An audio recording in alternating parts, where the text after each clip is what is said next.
Thank you very much. Thank you very much.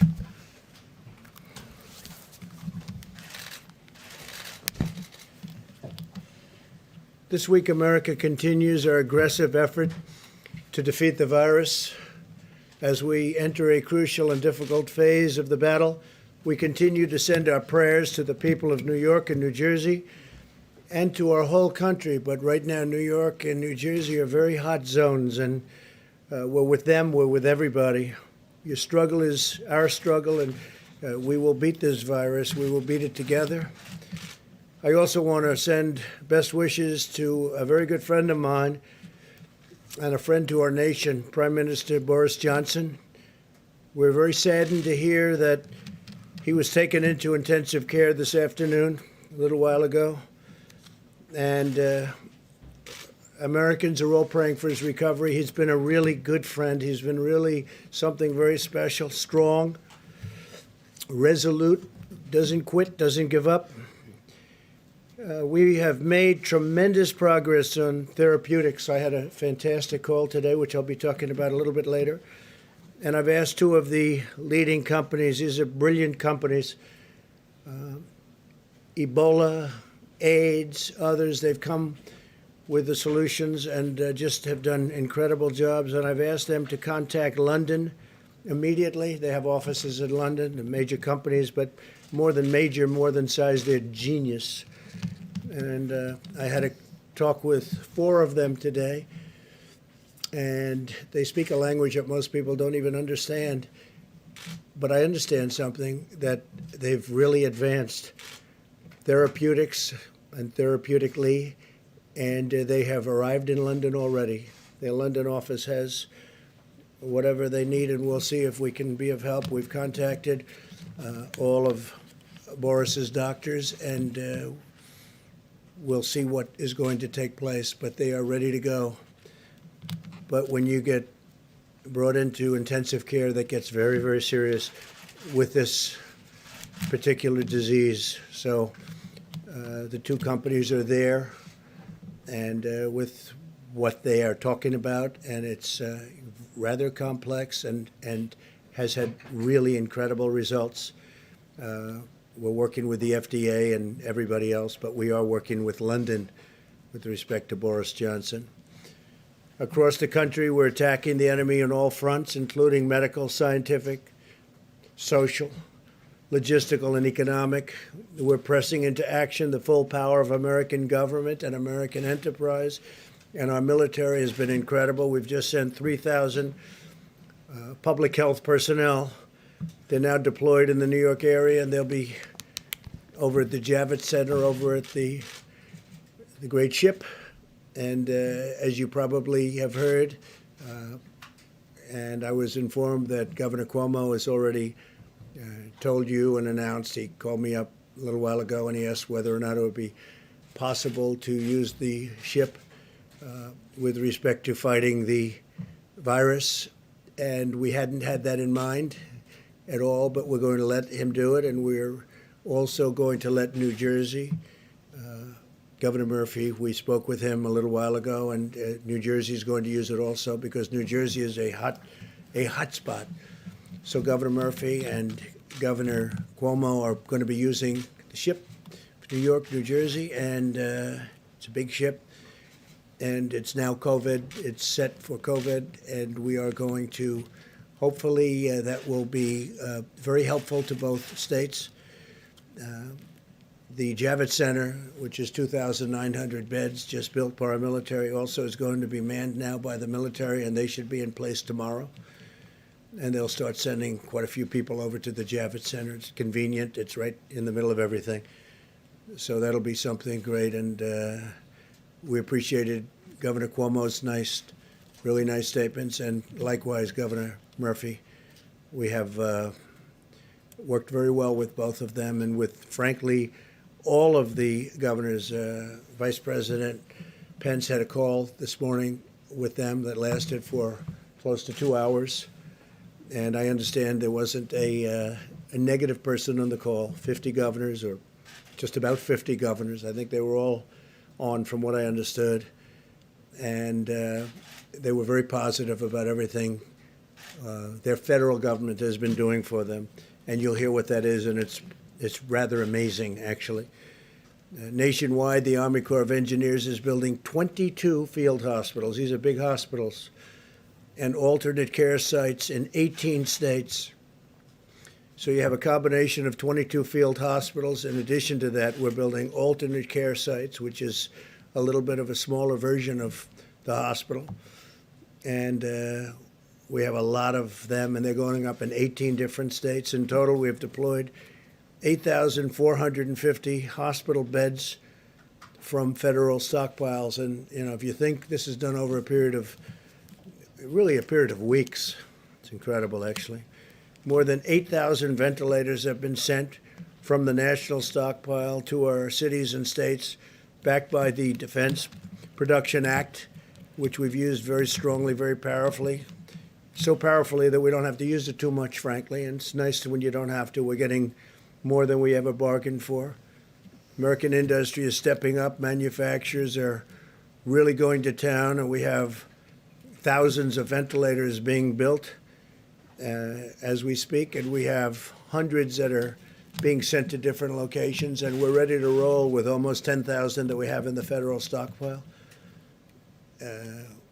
When I say ready to roll, too, I mean exactly what that states. We are, wherever that monster goes, we're able to move with it. Great flexibility. We have tremendous flexibility, and we have people waiting, and they're ready, willing, and able, but waiting to bring them wherever it may be, if they need it. If they're needed. It's possible that they won't be needed, that we're fully stocked, because numbers are coming in where, because of what the American people are doing, we're having fewer hospital visits. I think that could be the case in New York. It could be the case in a few other states. And fewer beds, fewer hospital visits mean fewer ventilators. So we'll see whether or not our original projections were right. But anyway, I had a very good talk with both governors, and I think they're very happy, extremely happy about the what we're doing for them, and especially going all COVID. So that'll take place almost immediately. FEMA and HHS have directly distributed 11.7 million N95 respirators. Think of that. Get the number. 11.7 million N95 respirators. 11.7 million. 26.5 million surgical masks, 5.3 million face shields, 4.4 million surgical gowns, and 22.6 million gloves. 22.6 million gloves. We have also arranged for vast quantities of additional materials to be allocated through donations and existing supply chains. We've also given tremendous medical material and supplies throughout the 50 states and territories. And through Project Airbridge, we have succeeded in bringing plane loads of vital supplies into the United States from overseas. We had an additional 3. These are massive planes, by the way. The big planes are very big, very powerful, and they're loaded to the gills with supplies. And rather than bringing them into our stockpile, as we've discussed, we bring them to all the different locations where they're needed, so we can save a big step and a timely step. Because of my actions under the DPA, I can also announce today that we have reached an agreement, very amicable agreement, with 3M for the delivery of an additional 55.5 million high-quality face masks each month, so that we're going to be getting, over the next couple of months, 166.5 million masks for our frontline healthcare workers. So the 3M saga ends very happily. We're very proud to be dealing now with 3M and its CEO, Mike Roman. I just spoke with him, and I thanked him for getting it done. And Mike was very happy to get it done. Great company. So we're getting 166.5 million masks, and mostly that's going to be for our frontline healthcare workers. Okay? That's 3M. Thank you, 3M. I also want to thank Apple, one of the many great American companies that's really leapt into action. Today, Apple announced that it is now producing plastic face shields for healthcare workers at the rate of 1 million per week. 1 million, and these are the shields that you see on television quite a bit, and they're at the highest level of quality and safety. We're grateful as well to Salesforce, which has donated 48 million pieces of personal protective equipment, including masks, gowns, suits, and face shields. So thank you very much to Salesforce. I urge all of our nation's governors to ensure that the massive deliveries that we've made to your states over the past few weeks are distributed as quickly as possible. So again, we're working very well with the governors. Now, they may see you and say, oh, we're not happy, but they're very happy on the phone. And Mike Pence is a straight shooter, and he had a great phone conversation to them with all of the governors, teleconference. And they're very happy, every one of them. Were there any negatives? No, sir. See? I told you. Mike is the greatest. Mike, and you have done a great job, Mike, and I appreciate it. The whole country appreciates it. Thank you, Mr. President. Anthony appreciates it, right? Don't you? See? Everybody appreciates Mike. Special man. So a lot of the things that we've done, again, are going directly to the states. The states seem to be very happy. If they're not, they can call me directly. They can call Mike directly, and we'll make them happy. But tremendous progress has been made in a very short period. And I think very importantly, the progress has been made before the surge comes, because the next week and a half is going to be a big surge, the professionals tell us. And I think we're in good shape for it, Anthony. So it's good timing, really good timing. We can have this stuff there. It's already there for the most part, but we're bringing a lot of different resources to the various locations, especially where the surge is looking like it's going to take place. Resources from the national stockpile need to reach our warriors, and they are warriors. I tell it all the time. I saw it again this morning. These young, in many cases older, but they're walking into the hospital and they're putting on, I mean, as their doors open, they're going into this place, and, you know, it's not exactly too safe. And they're going in there and they're putting the outfits on and they're putting their masks on, and it's incredible. It's like no different than you watch the war movies or you watch the old clips of war running up hills. To me, it's the same thing. Men and women, young and old, but a lot of young people just going in there. They're not thinking about, oh, gee, this is dangerous. They're not saying, oh, I don't want to go in. They're warriors. They're running through those doors. It's the most incredible thing. It's an incredible, beautiful thing. Resources from the national stockpile need to reach these warriors in the hospitals immediately, and we're making sure they do. And again, the states have that responsibility, but we're working with the states, and we're getting the states a lot of things that they can distribute, or when they tell us, we bring it directly to the hospital from the federal stockpile or from the planes that land, without even going to the stockpile. If any state's having difficulty distributing supplies, we urge you to use the National Guard to assist in the delivery. And I have to say, you have done a fantastic job. Deborah, you know that you've done great. Tony, you know that you've done great. But what a job you've done, and I appreciate it. I really do. Your whole group has been incredible. That's a lot of stars you have, I'll tell you that. He's supposed to do a great job when you have 4 stars, right? But the military has been incredible, and I thank them for all of us. Conversely, if a state believes that it has surplus equipment or supplies, very important, because we actually have gotten so much to some of the states that they're able to now. They've done a fantastic job, and they've kept that line low. And we have some states that have surplus equipment and supplies, and they're working with us to rapidly redeploy those supplies to areas of greatest need. We thought that might happen.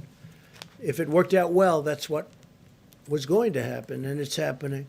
And I want to thank Governor Gavin Newsom, who's doing a tremendous job, who's announced California will send 500 ventilators to be distributed to other locations. I think some are going to Arizona, some are going to Washington, D.C. We think they're going to Delaware. We're working it out, but 500 excess ventilators from the state of California, and we're going to get them taken care of wherever they have to go. Those decisions are being made right now.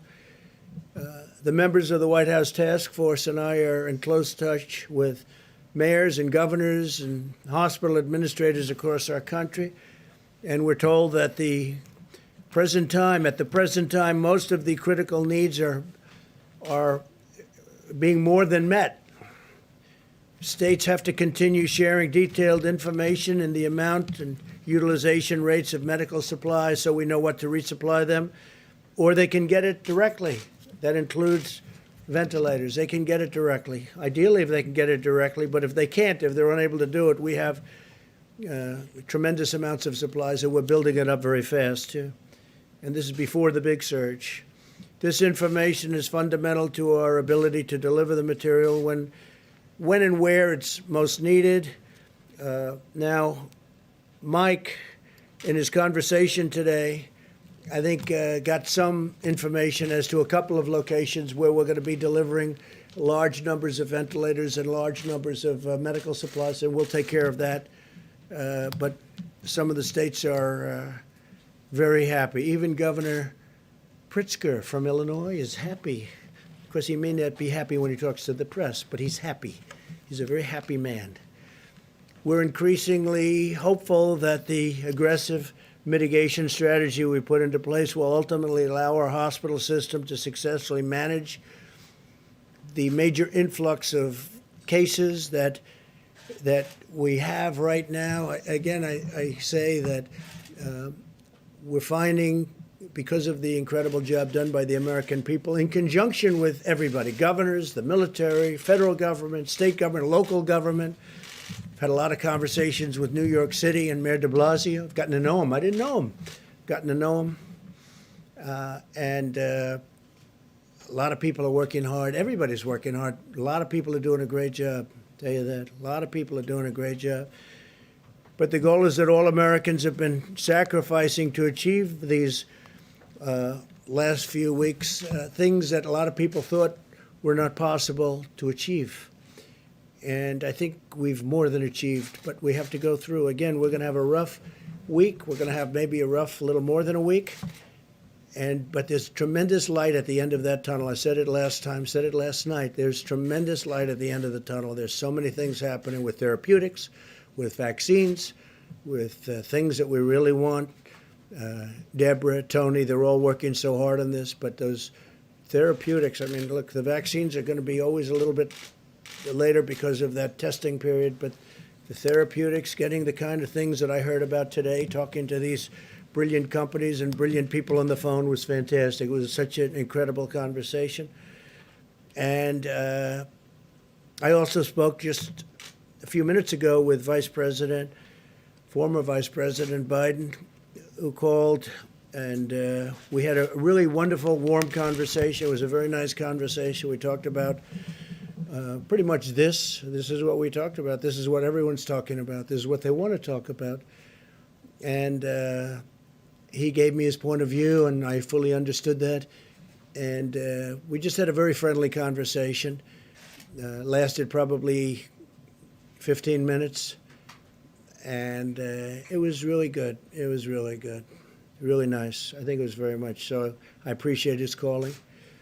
As we continue our efforts to develop treatments and cures this afternoon, I spoke with leaders of the American pharmaceutical companies, and just to give you their names, Amgen, Genentech, Gilead, Regeneron.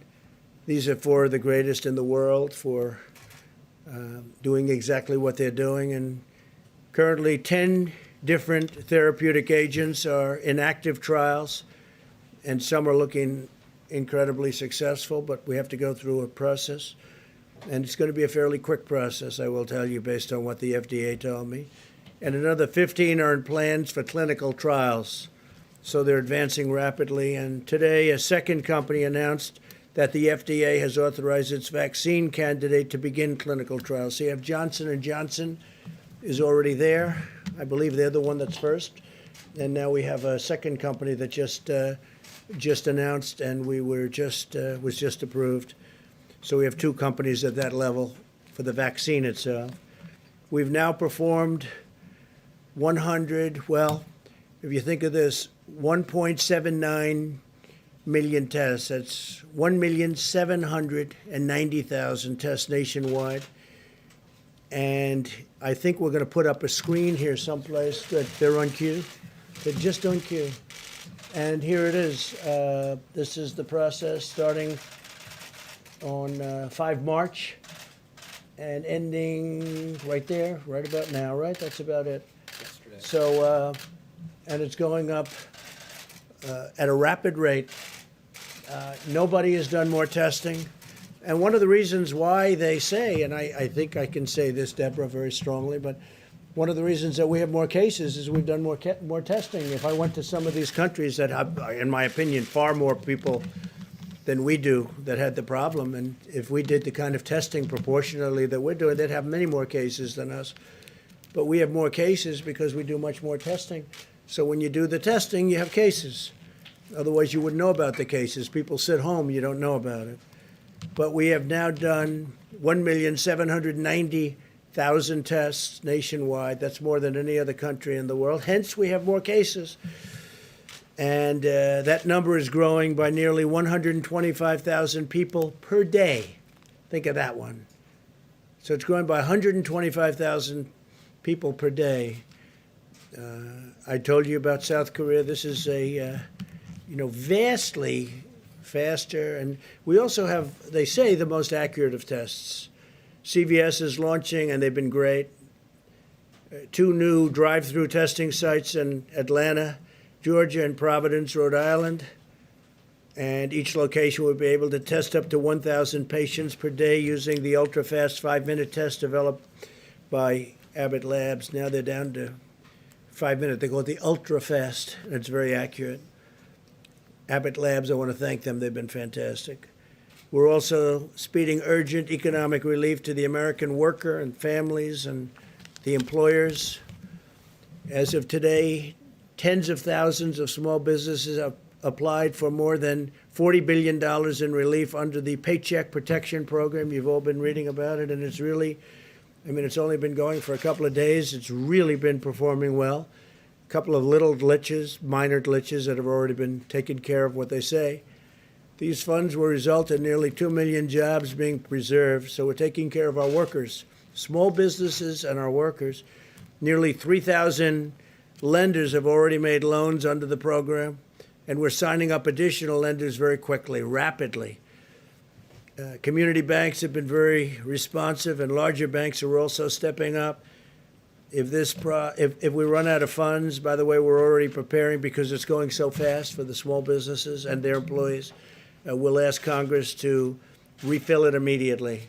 But the banks have been great. The big banks, the Bank of America was right up there at the beginning. J.P. Morgan Chase has been great. After the first day, they really came through, and a lot of the big banks, but the community banks have been fantastic. As we announced last week, we are providing $100 billion in direct support for our hospitals.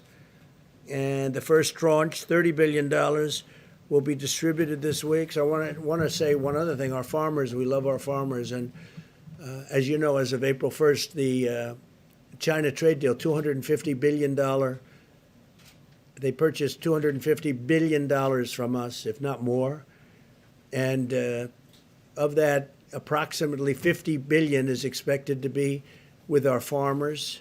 So it kicked in as of April 1st, and we'll see how it goes. It seems like they're buying, so we'll let you know how that's going. But they're buying anywhere from $40 to $50 billion worth of our agricultural product. That should have a huge impact on our farmers, a tremendous impact on our farmers, but we're watching it very closely. To fight the medical war, we've mobilized the unbeatable, and it is unbeatable, strength of American determination, ingenuity, and compassion. I got to see that when I spoke to the great science, because I call them science companies more than drug companies. They're scientists. We've seen businesses, charities, and private citizens making generous donations. So many people are making donations. We've seen states and cities supporting and helping each other and caring for our citizens. And we've seen Americans of all backgrounds and beliefs uniting together to answer the challenge and rise to the moment. And that's what they're doing. Above all, we've been awed and inspired by the exceptional courage of the doctors, nurses, EMTs, and healthcare workers who are the soldiers of this war. No words can ever express the complete measure of our gratitude for these intrepid heroes.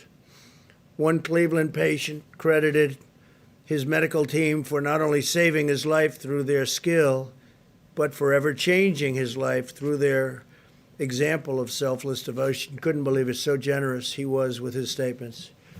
And he talked about their bravery in an area that was in such trouble, an area of that hospital where people were dying, and he talked about their bravery. Another survivor in Houston said simply, "I will consider them my angels forever." I will consider them, think of that, my angels forever. As our nation endures the depths of loss and grief, we are also witness to the summit of American virtue, character, and courage.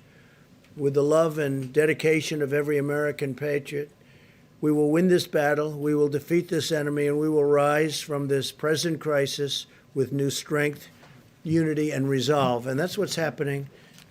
Tremendous stories are coming out of this horrible moment, very dark moment for the world.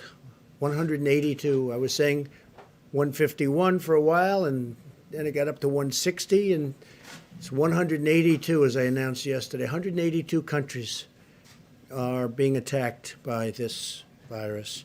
So I just want to thank everybody, and I want to thank the American citizens for doing a great job. Stay inside, and let's win this, and let's get our country open as soon as we can. I think it's going to be sooner than people think.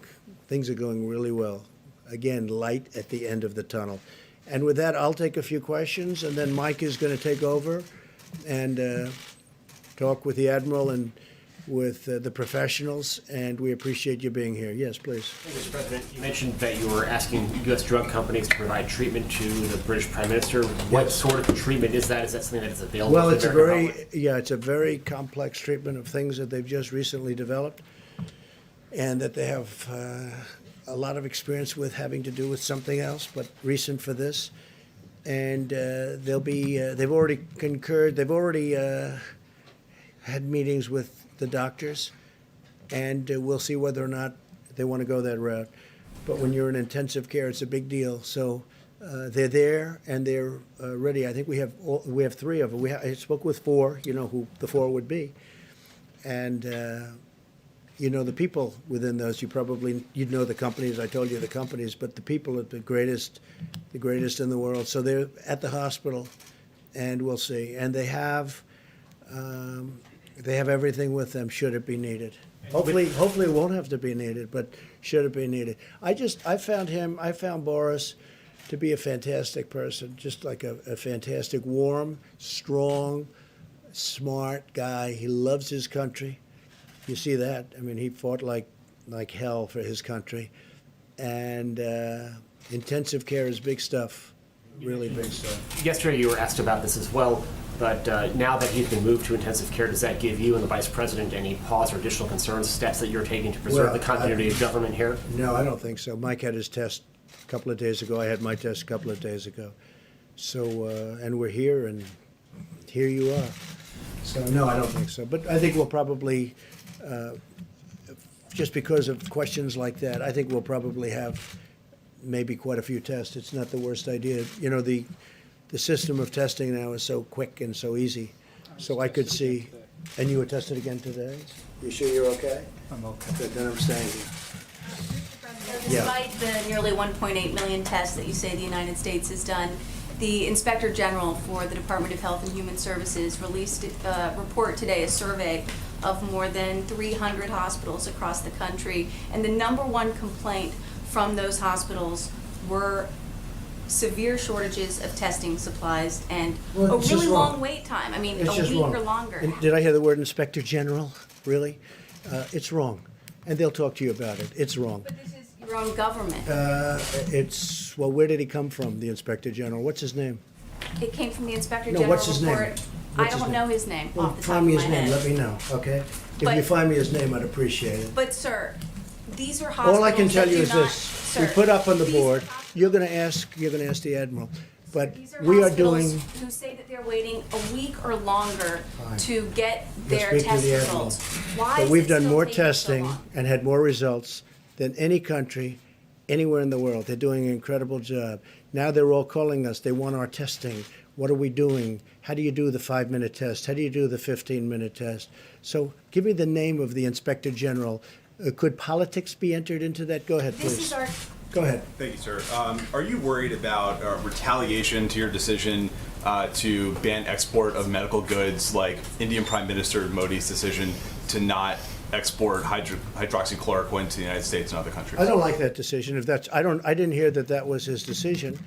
I know that he stopped it for other countries. I spoke to him yesterday. We had a very good talk, and we'll see whether or not that's his. I would be surprised if he would, because India does very well with the United States. For many years, they've been taking advantage of the United States on trade. So I would be surprised if that were his decision. He'd have to tell me that. I spoke to him Sunday morning, called him, and I said, we'd appreciate your allowing our supply to come out. If he doesn't allow it to come out, that would be okay. But of course, there may be retaliation. Why wouldn't there be? Yeah, please. Thank you, Mr. President. The Paycheck Protection Program has gotten off to a confusing start for small I don't businesses. think so. I think it's because done very well. Wells Fargo has stopped taking applications. Bank of America Not initially anymore, they haven't. prioritized taking applications from clients that were already Bank of borrowers. America has So- been the leader, taking tremendous numbers of applications.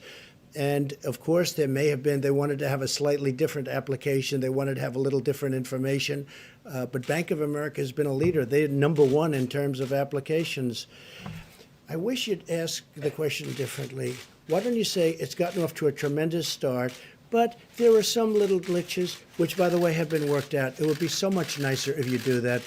But you're just incapable of asking a question Sir, what in a oversight positive measures way. is the federal government It's putting already in done. place It's already to done. ensure that there is It's taken the fairness? measures. It's taken the measures. And we may even do a different system, not with this. We're going to have to probably add more money to this to save and to keep our small businesses going and to keep the employees of those small businesses working. But it's such a positive event, and you ask it in such a negative way. It just, I wish we had a fair media in this country, and we really don't.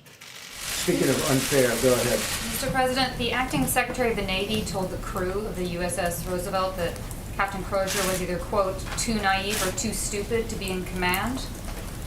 Is it appropriate for the Chief Officer of the Navy to be speaking this way about this captain? Is this Well, I the haven't right heard way- it exactly. I haven't heard. I heard they had a statement that was made. If that were the statement, it's a strong statement. Look, the letters shouldn't have been sent, and certainly they shouldn't have been leaked. This is a military operation. I must tell you, I've heard very good things about the gentlemen, both gentlemen, by the way. I will say this about both gentlemen. And I may look into it only from the standpoint that something should be resolved, because I'm hearing good things about both people. What might you look into, sir? I may just get involved, if it's okay with you. Who you mean you Yeah, might- because you know what? You have two good people, and they're arguing. And I'm good, believe it or not, at settling arguments. I'm good at settling these arguments. So I may look into it in detail, and I'll be able to figure it out very fast. But that was a statement. It's a rough statement, but look, Reinstate him if you look, decide it was- letters should not have been sent to many people, unclassified. That was a mistake. It's a mistake that shouldn't have been made, because it's unfair to the families of the people on the ship, because they get nervous, and it shows weakness. And there's nothing weak about us now, not anymore. We have the strongest military we've ever had, and we're not going to be showing weakness to anybody, because we have, that ship is incredible, nuclear-powered aircraft carrier, and we don't want to be writing letters. We don't want to have letter-writing campaigns where the fake news finds a letter or gets a leak. We don't want that. So the letter, excuse me, so the letter shouldn't have been sent. with all of that said, his career prior to that was very good. So I'm going to get involved and see exactly what's going on there because I don't want to destroy somebody for having a bad day. Okay, does that make sense? Okay. Mr. President, Vice President Biden's spokesperson said that he made some suggestions to you about actions that you could be taking to He deal did. with the He pandemic. did. We had a very good talk. We agreed that we weren't going to talk about what we said, but we had a very, very good talk. It was a warm talk. I enjoyed it. I hope he enjoyed it too. And it was short. It was 15 minutes.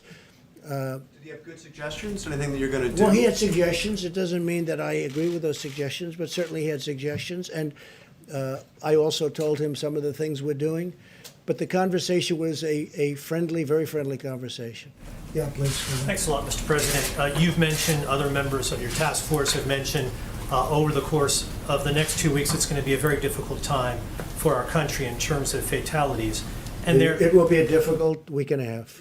And there are a number of governors who are close allies of yours, Mr. President, who have refrained thus far to have these stay-at-home orders. And Dr. Fauci, who of course is on your task force, has said that True. the states that don't have stay-at-home orders are putting themselves at risk and the country at Well, risk. if Do Dr. you Fauci agree said with that, I would be inclined to call them up. You know, we do have a constitutional problem in doing that. You understand that. I mean, there's a double-edged sword. You understand. I can do it, but it is a constitutional. You can say federalist. You can say there's lots of different reasons where I would rather have the governors do it, make their own determination. They're smaller, and not in all cases, but sort of they're smaller cases. But I'm not sure 100% that Dr. Fauci said that, but you can ask him. Tony, you want to say something? Please. So I had good conversations with the governor of Nebraska and the governor of Iowa here, and it's interesting that functionally, even though they have not given a strict stay-at-home, what they are doing is really functionally equivalent to that. And we had a really good conversation with both of the governors, and when I had mentioned that, I think there was a public response that they weren't really doing anything at all, and they really are doing a very good job, both of them. Those are the only two that I spoke to, but it was a really good conversation, and I want to make sure people understand that just because they don't have a very strict stay-at-home order, they have in place a lot of things that are totally compatible with what everyone else is doing. If I could ask a question, Dr. Fauci, before you... Go ahead. About getting back to normal, you said you wanted to get back to normal as soon as possible. Will we truly get back to normal in this country before there's an actual vaccine that's available to everybody?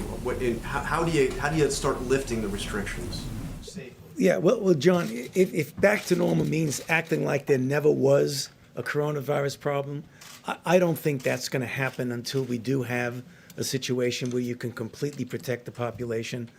But when we say getting back to normal, we mean something very different from what we're going through right now. Because right now we are in a very intense mitigation. When we get back to normal, we will go back gradually to the point where we can function as a society. But you're absolutely right. I mean, if you want to get to pre-coronavirus, that might not ever happen in the sense of the fact that the threat is there. But I believe with the therapies that will be coming online and with the fact that I feel confident that over a period of time we will get a good vaccine, that we will never have to get back to where we are right back now. So if that means getting back to normal, then we'll get back to normal. I think that with the therapies, and I think that with the vaccines, which I have total confidence are coming, and I'm dealing with the companies. I'm talking to Johnson & Johnson. I'm talking to all of them. I think that when you add the tremendous stimulus that we're giving, like, for instance, deductibility for restaurant expenses for restaurants and entertainment, the money that we're talking about for small businesses and employees to keep everybody working, and other things that we're frankly working on right now, which are going to be great for our people. I think when you add that to it, I think we could get more than back to normal from an economic standpoint, actually be better, but more than back to normal. But I would agree that we'd love to see a vaccine, but immediately would love to see a therapeutic. And I think we're getting very close. Do you think you'll be able to lift restrictions on April 30th right now? I don't want to comment on that, but I can tell you that we certainly want to try. We certainly want to see what's going on. We're doing very well. Look, you look at most places where that, you can call it the bump, you can call it the hill, you can call it the mountain, you can call it whatever you want to do it. It's very flat. You take a look, and that was done through mitigation. That was done through a lot of good work, and that far exceeded our expectations before. I mean, people can't even believe how low some of those bumps are, some of those hills are. They're very surprised. Now, you have a couple of tough ones. New Jersey's been very tough, and New York has been very tough. They're crowded in, it's tight, it's tougher. But far exceeding, California far exceeds, Washington State far exceeds. You look at so many of these states, how well they're doing. The 8 states, by the way, and I haven't spoken to the governors, but Tony's so right.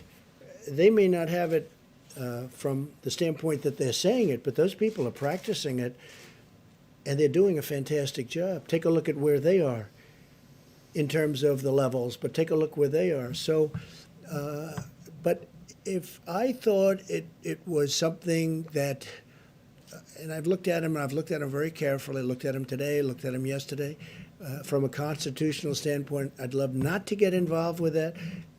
And not from a legal standpoint, just from a moral, constitutional standpoint. Because legally, I can. But morally, I believe in our Constitution, much more so than most people. And I'd love to be able to let the governors do what they have to do. Those states are doing a fantastic job, all 8 of them. They're doing a fantastic job.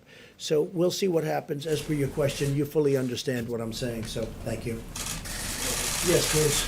Hi, 2 questions if I may, one from somebody outside the room. But first, can I ask, do you think Boris Johnson, when he talked about shaking hands with hospital patients, did he downplay the threat of this virus too much?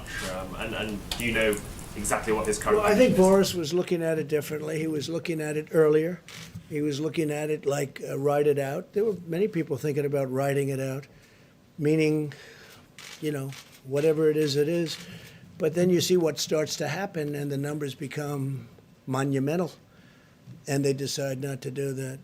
We actually moved early. We moved early because of what we did with respect to the ban on China coming in, and then Europe coming in. That was an early ban, too. And then UK. No, he waited a little while, and he felt that, but he got, he made a decision very quickly thereafter to do what they did, and they've gone to a very strict lockdown. But they're suffering greatly as a nation right now. They're going through a lot. They're a nation that's having a difficult time. But I've gotten to know him. He's just such an incredible guy. It was just so shocking to see that, because you know what that means. Intensive care is a big deal with regard to what we're talking about. That's a very big deal, very scary deal. Yeah, please, Jeff. Just somebody who can't be in the room due to social distancing has asked me to ask a question. It's Thomas Howell of the Washington Times. How many health workers in the US have become infected with COVID-19? And if the answer is not known, will the CDC be publishing that data Yeah, I could soon? get you that information. I think they'd probably be willing to give that, right? Yeah, we could get you that information. Jeff, please. Mr. President, OPEC is meeting on Thursday, and Yeah. they have said that they are willing to make a cut in production if the U.S. chips in as well, which suggests that they want you to ask U.S. producers to do an Well, you're the first orchestrated one that's cut. told me that. I don't know. We'll have to make that decision. And maybe we will, maybe we won't, but we'll have to make that decision. But you would- I think the cuts are automatic. If you're a believer in markets, I can guarantee you there's a cut from pre this condition. Look, this happened because of the virus. The virus knocked out 40%. It went down in 1 hour. I mean, literally, when places closed up, you're talking about a 40% cut. No, I think it's happening automatically, but nobody's asked me that question yet, so we'll see what happens. But you would I'll let you know on Thursday evening. All right, that's the deal. Okay. But you would consider asking U.S. companies to Well, I think it's reduce... automatic, because they're already cutting. I mean, if you look, they're cutting back, because OPEC is asking it's market, for a it's demand, it's supply and demand. They're already cutting back, and they're cutting back very seriously. But if OPEC is asking for a signal from Well, the nobody's U.S. asked me that, so if they ask me, I'll make a decision. Okay? But again, it's happening anyway. Yes, please. In light of all the discussion about Prime Minister Johnson and his health, can you update us on the status of the second half of your physical that you were going to have this year? Yeah, so I had a physical. The first half was very successful. I did it on a day when I was in the White House, and we were able to do that, as the doctor reported. And I have the second half of the physical different. probably is done at Walter Reed, and I'll do that at the appropriate time. But I feel very good, and according to the doctor, very good shape. Can I just ask you again on the idea of a national stay-at-home recommendation? What is giving you so much pause about making a recommendation? I told you. He understood very well. I appreciate your understanding. But it's not an order, It's called just a the Constitution of the recommendation. United States, and I'd rather have, if possible, for the governors to make the decision.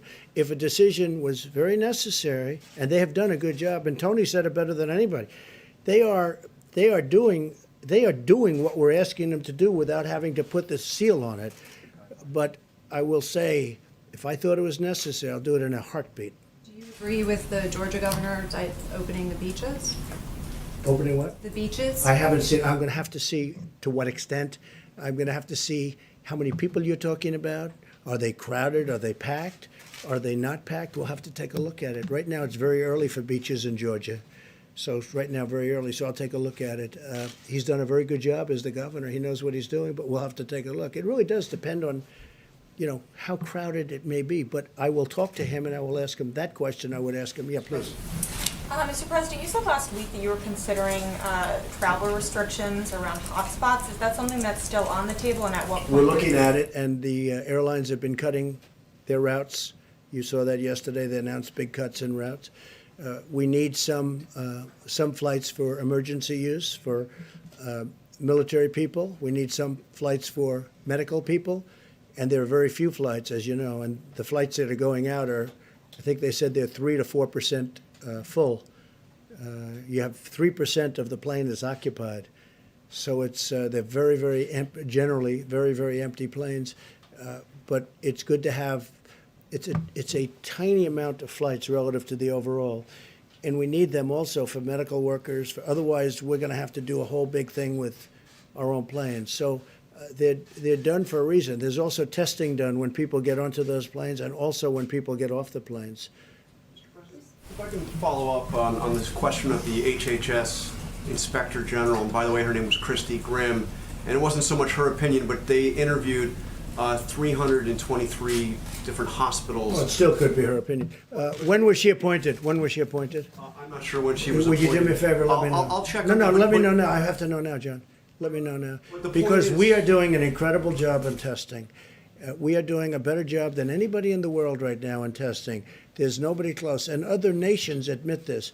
Other nations have admitted it very strongly. Other nations are calling us, wanting to know about our testing. Let me know when she was appointed, would you? Specifically, Go ahead, what please. she was saying was that there had been a delay in the lab. Okay, thank you very results. much. Go ahead, Chris. Thank you, Mr. President. Only last week, there were multiple flights coming from China full of medical supplies. Yes. Companies like Huawei and Alibaba has been donating to Right. the United States People I like know very well. 1.5 million N95 masks and also a lot of medical gloves and much more medical supplies. Sounds like a statement more than a question. And Chinese Ambassador Cui Tiankai last night wrote an op-ed on New York Times calling to cooperation with the United States. So are you personally working directly with China? We just signed a trade deal. Also fighting with the It's the virus? biggest deal probably ever made, and I hope they're going to honor that trade deal. If they don't honor the trade deal, then I'll tell you a different answer, but I think they will. They're going to spend billions of dollars for agriculture. They're going to spend billions of dollars for many different things, whereas Well, China medical never spent supplies. money in our country. We spent money. We had a trade deficit with China for years of $500 billion, $400 billion. We had the biggest trade deficits in the history of the world with China. Now China's going to spend a lot, has agreed to spend $250 billion, many billions of dollars in our country, much of it going to farmers and manufacturers. So I'll let you know. I mean, I hope they're going to honor the deal. We'll find with out. China, are you cooperating with I don't China? know. Who are you working for, China? You work No, for I'm China or are working you with a for Hong newspaper? Kong. Who are you with? Hong Kong Phoenix TV. Who owns that, China? It's Is it owned by based in China? Hong Kong. No, is it owned by the state? No, it's not. It's a private owned company. Okay, good. Okay. Look, I'll let you know. I'll give you a good answer to that in a few months. I wanted to see what they do. Because it's time for them to help us, okay? It's time right now for China to help us. And hopefully they do. And if they don't, that's okay too. But we signed a deal. It was signed with great goodwill and spirit. And it's time that our farmers benefited, our manufacturers benefited, and we'll see whether or not that deal is honored. And I think it will be, because I know President Xi, who I like and respect, and I think he will honor the deal he made with us. It just went into effect 4 days ago. I will see whether or not. In fact, I called up just a little while ago. I said, how are the farmers doing with respect to China? Are they buying the product as anticipated? And the answer was, yeah, I think so. But it wasn't the most positive, but it was starting. The deal just started. So I'll let you know. But, for many, many years, China ate our lunch because we had people in this position that I'm in right now that allowed China to get away with absolute murder. And it should have never happened. But we are now dealing with China. We'll see what happens. Yeah, Mr. President, wait. I'll tell you How when many she do was you want? appointed. How many do you want to ask? So I was going to answer your question you asked me. She was appointed in January of this year to her current position Good. as the Principal Deputy Inspector Okay, General. we're going to take a look at it. Go ahead. I know you don't want to talk about. On the Don't issue interrupt. He's on the issue talking. of small business loans, sir, you said that businesses have applied for $40 billion in loans, but can you tell us how much of that money has actually gone out to the small businesses? I can't tell you, but I know it goes out very quickly once the loan application's approved, and the process is very fast. And you have to understand, these are banks, and that's what they do, but they were swamped. They were actually swamped. Okay, go ahead.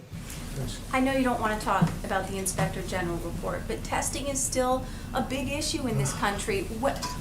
When can hospitals Put the expect? slide up again, please. When can Just put it up. hospitals expect to receive a quick turnaround of Are you these ready? test results? Are you ready? Hospitals can do their own testing also. States can do their own testing. States are supposed to be doing testing. Hospitals are supposed to be doing testing. Do you understand that? We're the federal government. Listen to me. We're the federal government. We're not supposed to stand on street corners doing testing. They go to doctors. They go to hospitals. They go to the state. The state is a more localized government. You have 50 of them, and they can go 50 within here. You also have territories, as you know, and they do the testing. And if you look at the chart, if you take a look, did they put it up? Yeah, just take a look. And these are testing, and the results are now coming in very quickly. Initially speaking, the tests were old, obsolete, and not really prepared. We have a brand new testing system that we developed very quickly, and that's your result. And you should say, congratulations, great job, instead of being so horrid in the way you ask a question. Please, go ahead. Mr. President, today. Yeah, I'd love to have the Admiral speak to that question. Yes, it's a great idea. So I can talk a little bit more about testing later on, but as the President said, 1.79 million tests have been done, and this does not count the hundreds of thousands of tests that are done within hospitals that are now currently not reporting, so I'm sure we're well over 2 million. That Inspector General report was done here, 23rd, 24th, during our ramp-up period, quite a long time ago. There was clearly, and it's hard to interpret the report because it mixes up all kinds of things, but clearly there was complaints by some hospitals of a backlog, probably at send-out tests. And that is true. There were several days of backlog at some of the major labs that have been taken care of. We know now that the ACLA labs now have a 24 to 48 hour turnaround. They're doing well over 100,000 tests a day. We now have the Abbott machine that's point of care. That's 18,000 of those instruments throughout the country. The Cepheid machine is now all across the country with a 45-minute turnaround. So we have worked directly with many of the hospitals that have their own laboratory-derived tests. Some of those really, quite frankly, didn't understand the regulatory freedom they have to use other different kinds of instruments or different kinds of reagents. So like they do now, and I'm on the phone with them all the time to make sure that everything is clear. We have a 24-hour call number. But that's what it was there for. And I don't know the Inspector General. I don't know that person. I tell you one thing I have a problem with. If there was such a problem that she knew about or he knew about on March 23rd and 24th, why did I find out about the tests from them on the news media at 8 o'clock this morning? If there was a problem, I think you're ethically obliged to tell me where that is so we can interact with it like I do every single day. But that's a discussion for the future. I think testing is really in a good position right now, and I'd be happy to expand on some of the really good tests that are coming up. How long has that person been in government? Could I ask you that? Did serve in the previous administration. Oh, you didn't tell me that. Oh, I see. You didn't tell me that, John. You didn't tell me that. Did serve in the previous you mean the Obama administration. Thank you for telling me that. See, there's a typical fake news deal. You asked me when she was appointed. I told you when she was appointed. You're a by your third-rate administration. reporter, and what you just said is a disgrace, okay? You asked me, you said, sir, just got appointed. Take a look at what you said now. I said, when did this person, how long in government? Well, it was appointed in the Obama administration.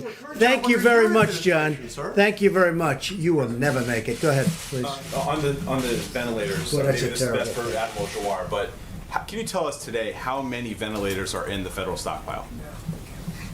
I'm not going to tell you how many are in the stockpile, but I can tell you that we look at ventilator use granularly every single day in every single state and down to the hospital level. So we have been able to meet and easily meet all the ventilator requirements that have been brought to us by the state. No one has not gotten a ventilator that needs a ventilator. And as far as we can project, looking at all models, every person who needs a ventilator will get a ventilator. I'm a ventilator doc, right? I'm an ICU physician for children. Spent every day of my life managing people on ventilators. This is my community. It's also the Surgeon General's community as an anesthesiologist. So what we have in the stockpile, I think, is not a number that we give out, but we have thousands remaining in the stockpile. And now you're seeing out of the appropriate American spirit that when a state like Washington or California doesn't need that ventilator, they're doing the right thing by moving them around the country. It's about 9,000, just so you understand. That's right. It's about 9,000. And by the way, you didn't tell me also that this Inspector General came out of the Obama administration. You didn't tell me that either. Okay, please, go ahead. Go ahead. I'm looking, sir, just quickly here, I'm looking at this Inspector General's bio. She appears to have served in government since 1999, but I was hoping to ask you about your call with former Vice President Joe Biden. Is there something that you learned on that phone call, and has that changed your opinion? No, I understood his views before the call. Has that changed your opinion about speaking to people I just think he's very nice. I think he's a nice man. I've always thought he was a nice man. I don't know him. I don't know if I ever spoke to him before, other than to say hello.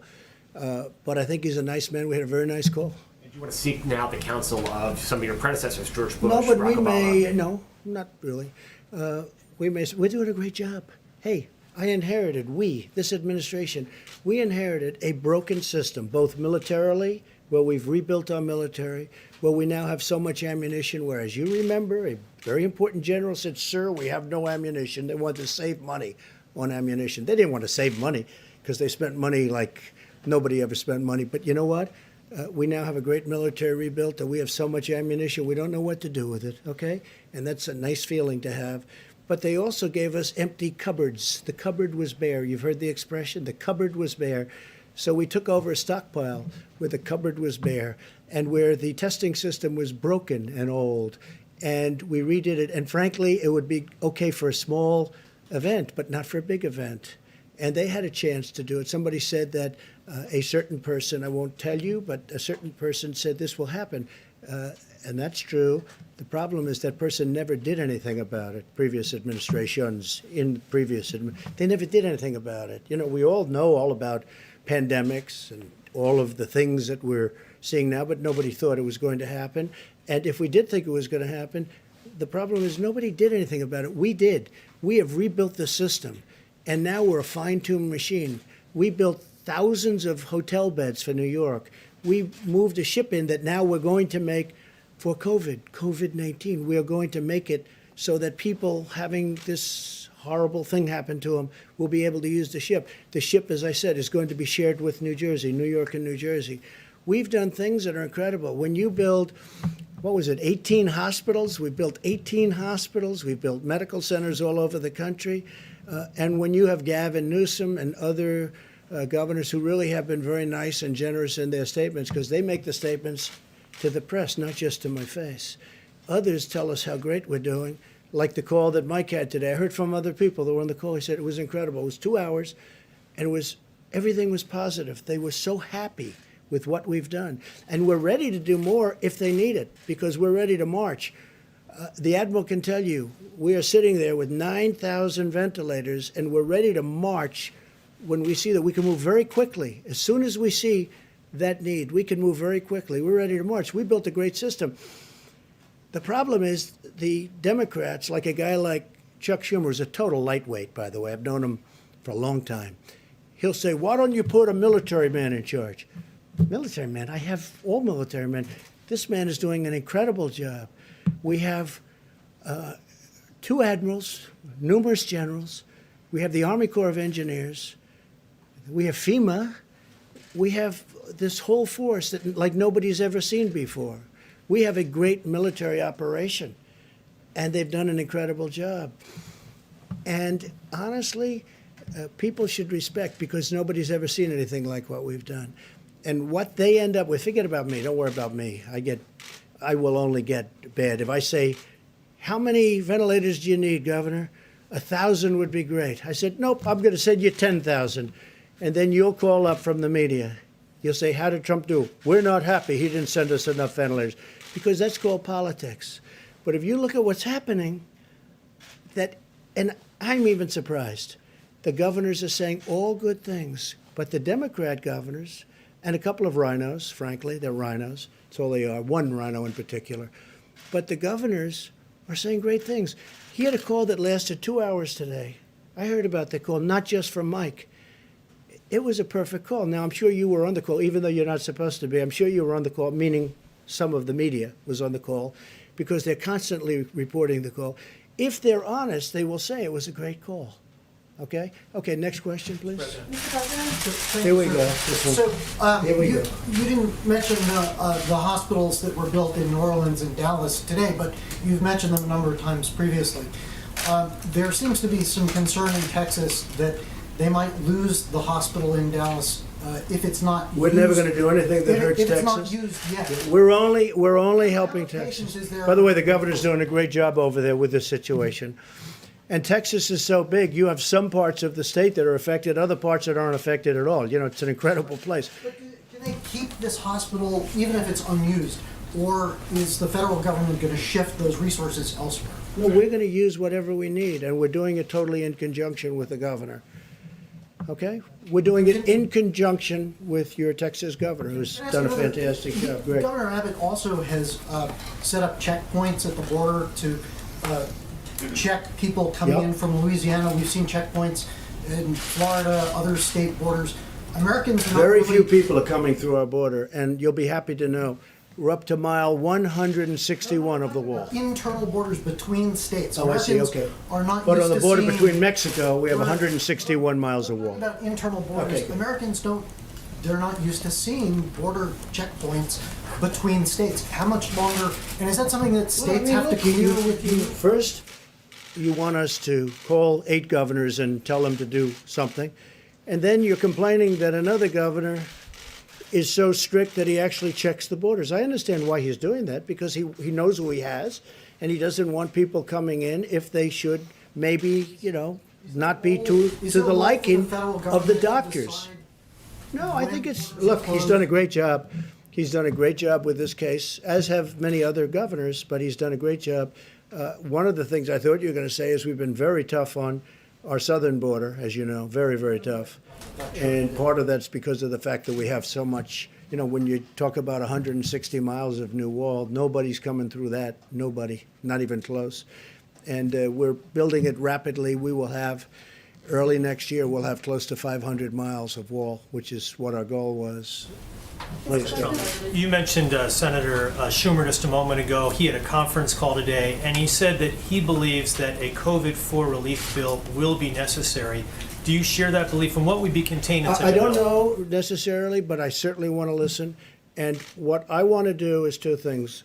A real infrastructure, not a Green New Deal, the carbon footprint. I'm not looking for the carbon footprint. We want to put people to work. But and frankly, for so many years, we've let our infrastructure go to hell because we were wasting all our money in the Middle East and other places, okay? I want to rebuild our country. I don't want to rebuild. We're tired. We've rebuilt, if you call it that. We're destroyed, frankly. What we've done is so crazy. What we have done, the direction that this country has taken is so sad. But we're in the Middle East for $8 trillion. And if you want to fix a pothole in a highway, you can't do it because they don't want to give you the funds. So we want to have an infrastructure bill, a real one, like in the vicinity of $2 trillion to completely rebuild our roads, our bridges, our highways, our tunnels, everything. And I'm totally open to listening to that. I'm also open to listening to and even putting forward, because we're going to be putting something forward, more money for our citizens because they've gone through trauma. This has been trauma. This came out of nowhere. And I say it and I'll say it again, we had the greatest economy in the history of the world. We had the most people working in the history of our country, almost 160 million people, far more than ever before. And then one day our professionals correctly came to us and they said, sorry, sir, we have to close down our country. And I said, say it again. Say it again. We have to close down our country. And the entire world closed down because of this hidden enemy. No, we're going to take good care of our people. It was not their fault. Dr. Birx to clarify something that she said on Saturday, Go sir. ahead. Yes, please. May I ask Dr. Birx to clarify something that she said on Saturday? If I may, Dr. Birx, this is a question that comes from a radio colleague of mine, Tamara Keith. And on Saturday, it sounded like you said that for the next week, people in high-risk areas should not even go to the market or the drugstore. Is that what you meant to say, or is that accurate? You know, out of respect for every single healthcare worker that's on the front line, whether they're a nurse, a doctor, a respiratory therapist, the phlebotomist, the persons who come in the rooms to clean, you know, out of respect for them, we as Americans should be doing everything possible. And what I meant was, if you can consolidate, if you can send one person, the entire family doesn't need to go out on these occasions. We really need, this is a highly transmittable virus. We've been saying that we want every American to know that what they're doing is making a difference, but we need to have solidarity of commitment from everyone to really, so, you know, maybe once every 2 weeks we can do a grocery store and pharmacy shop for the entire family. So it was really about, we have to do everything we can. I know I see on the TV stations the level of human suffering in the hospitals. Dr. Fauci and I and Admiral Giroir have spent our lives taking care of others. We need to take care of each other now as Americans and do everything that's in those guidelines. And I know they're tough. I know incredibly how tough they are. My grandchild of 10 months got a fever of 105 this weekend. I'm the doctor, and I couldn't get there. I mean, so I'm trying to explain to my daughter how to listen to her lungs, how to listen to her lungs, So and then the baby's lungs. You did not get there? I did not go there. Good, I'm very happy with that. Because of you two. I mean, when you can't take that kind of risk with the leaders of the country. Your grandson's okay? So, daughter, but she's That's coming a lot out of of it. temperature, 105. Yes. But, you know, we're all, and that's just an illustration that I know you all are making sacrifices, and I guess I want everyone to take this seriously. So that was really a call of seriousness of how important this is and how we're starting to see the impact, but you can see what can happen when you come at this a little bit too late. And that's why the message, before you see it, before you have to see your hospitals and your emergency rooms overwhelmed, it is on us as a member of this community, of this country, to do everything possible to save one another. And so that was really what I was saying, and I will continue to say that, because I do believe it's making a difference. You can start to see it making a difference, but we have to do even more right now, because that will predict where we are 2 or 3 weeks from now. Thank you, Deborah. And it is making a big difference. I saw where Governor Cuomo was a little bit upset today over the weekend. A lot of people outside, and they were pretty big groups of people. I saw that. I noticed that, and he wasn't happy with that. And I could understand that. Look, we have a short period of time. Hopefully, it's a short period of time to go, and let's get it done. Let's get it done. Kristen, did you have a question? Yes, I did. Thank you. You're so Quick quiet. follow to, just got here, apologies. Because you have your own show now. No. Quick follow to the question about legislation. I know there's discussion about a phase 4, Yeah. but are you also looking seriously at a second round of direct payments? And are you putting discussions on a potential phase 4 on hold for now while you pursue that? Well, I was opposed to the way of distribution, money distribution through, as you know, unemployment and through the state offices, because they have very old, not all of them, but many of them have 40-year-old equipment, as I've said, and it makes it very difficult. But that's what they're looking, that's what they want to do. That's the way it's mandated to do. I thought it would be better if we did a direct payment system, but the Democrats really wanted it, and I think they had some help from a couple of people that I would have, had I spoken to them, I would have convinced them otherwise, I really believe. But it's getting out, and the federal government has done its job. All we can do is give this massive amount of money to the states. The states then are responsible to distribute it, a little bit like we're talking about here. But the money will be right on time from the federal government. Then the states have to do their job in getting it out. There need to be a second round of those payments. We could very well do a second round of direct. I would do it direct. Is that under serious discussion right now, too? It is absolutely under serious consideration. And in terms of Chuck Schumer, he also said he spoke to your chief of staff about potentially appointing a czar to oversee the supply chain. Is that something that you would But we consider have people doing? that are so talented. I know the people he suggested. They're wonderful people. They worked here. They're wonderful people. He's just doing that because it's politics. Because you know what? person right now, Mr. We have many, depending on what. In terms of testing, this gentleman right here. You know who the point person is? This gentleman right here. He's the one in charge of the task force. But Mike, you may want to tell him about them, because this is really a military operation. Mr. Vice President, in terms of the supply chain. Let me answer your first Please, question, please. if I may, because it's a very good question, and I spoke to Senator Schumer night before last about just that.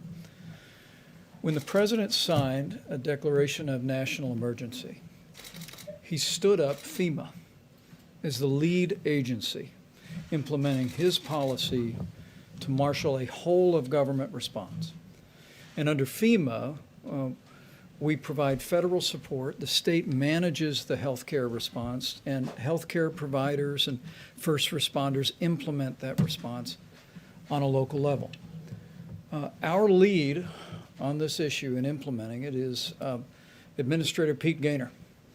But the man managing all of the supplies, and you heard a presentation this weekend about our air bridge, what we also call the control tower. We literally, with Admiral John Polovchik at the helm of our logistics effort, we have visibility now on all the supplies that are moving across this country and into this country from around the world.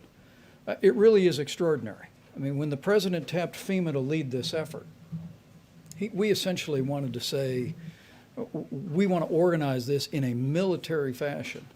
And we tapped really someone who is widely regarded as the #1 supplies and logistics military officer to do just that. He really is an extraordinary individual. Admiral Juar has known him for a long time. And to be working with Admiral Polovchik, we speak every morning. Our team reviews the data. We go over that with Administrator Gaynor and Admiral Polovchik. We talk about an extensive team that's identifying supplies around the country and around the world. And then, as we were explaining to governors today, we work with the requests that are coming in from states with a priority on the areas that are dealing with widespread outbreak, like the greater New York City area, New Jersey, Louisiana, focus on Detroit, focus on Chicago and Illinois. And then what Pete Gaynor and Admiral Polovchik are doing is directing those commercial distributors to send the resources directly to the front lines of the battle against the coronavirus. It is an extraordinary system. And as I explained to the governors today, as I've explained to congressional leaders, who've made what I think is a good faith recommendation, that we organize this in a manner of military logistics. It's exactly what President Trump has done, and it's what we're doing every single day to make sure that healthcare workers, to make sure that the states that are dealing with a widespread outbreak of coronavirus can be confident that we're going to spare no expense, leave no stone unturned, and use this extraordinary apparatus centered in FEMA to get the people of our country what they need when they need it to battle the coronavirus. And Kristen, when Schumer makes a statement like that, he's only doing it for politics. He knows. We have the best generals, the best admirals, we have the best people. These are incredible leaders. These are vibrant people. They've done such a good job. And again, you'll get a tape of the conversation because I'm sure some of the governors probably had their favorite reporter listening to the conversation, even though they weren't supposed to, but that's happened before. Just so you understand, we had a call today that was a beautiful call, everybody friendly, everybody happy. They also know in some cases we'll get them a little bit more, and if they need it, we'll get them a lot more depending on where this monster is going. But when Schumer does that, take a look at the past. Well, you know, you're going to have to tell me who. They certainly don't. Well, yeah, some Democrats, because they view this as a campaign issue. They want to make Trump look as bad as they can because they want to try and win an election that they shouldn't be allowed to win based on the fact that we have done a great job. We built the greatest economy in the world. I'll do it a second time. We got artificially stopped by a virus that nobody ever thought possible. And we've handled it, and we've built a team, and we've built an apparatus that's been unbelievable. Take a look at the swine flu, right? That's H1N1. Take a look at that. And it's not the other way around, by the way. It's H1N1. You know what I mean by that. Take a look at the swine flu. It was a disaster. 17,000 people died. The other administration, they didn't even know. It was like they didn't even know it was here. And that was peanuts compared to what we have in terms of the power, the magnitude of what we're going through. This is attacking 182 countries simultaneously. So Schumer's just all about politics. I've known him almost all of my adult life. And he's a disgrace. In many ways, he's a disgrace. And he knows it's done. He just wants to do that. But he knows the job we're doing. Everybody's amazed at the job we're doing. And the public is starting to find out. One of the reasons I do these news conferences, because if I didn't, they would believe fake news. And we can't let them believe fake news. They see us up here. They see us with admirals. They see us with this talent. They see the job that Mike Pence has done, which has been an unbelievable job, an unbelievable job. I put him there. I thought he'd do well. He did great as the governor of Indiana, and I thought Mike would do well. He's done much better than well. And he gets along with people, I think, much better than I do. Because I like people being 100. Mike can put up with things that sometimes I say it's amazing that he can put up with it. But he's done an incredible job, and so has the entire team. This is a military operation. And again, we built 2,900 beds in Javits Center. We build medical centers in New York. In Chicago, we built 1,000 beds, much more now, in McCormick Place. That's their big convention hall, the equivalent of Javits Convention Hall. Big McCormick Place, fantastic place. By the way, the mayor of Chicago, at least on the phone, is extremely happy with what we're doing, thanking us, has a great relationship with Mike, thanking us. And I just wish the politicians would say to you what they say to us, really. And it's a good question. Do you have one? Yeah, please. Yes, Mr. And President, we'll get to a national security question and then a question about Governor Cuomo. The national security front, to the extent that you can comment on this, your administration is making heavy preparations to move against the cartels in Latin America right now. And could you said expand? Latin America? Yes. Yes. Could you expand on the reasoning of why now? Are there supply and Yeah. logistics especially weak? Is it political? Yeah. What's the reasoning? It's a good question. We've moved a tremendous number of boats and ships to the area of, different areas of exactly where you're talking about, because we're tired of drugs pouring into our country from other places.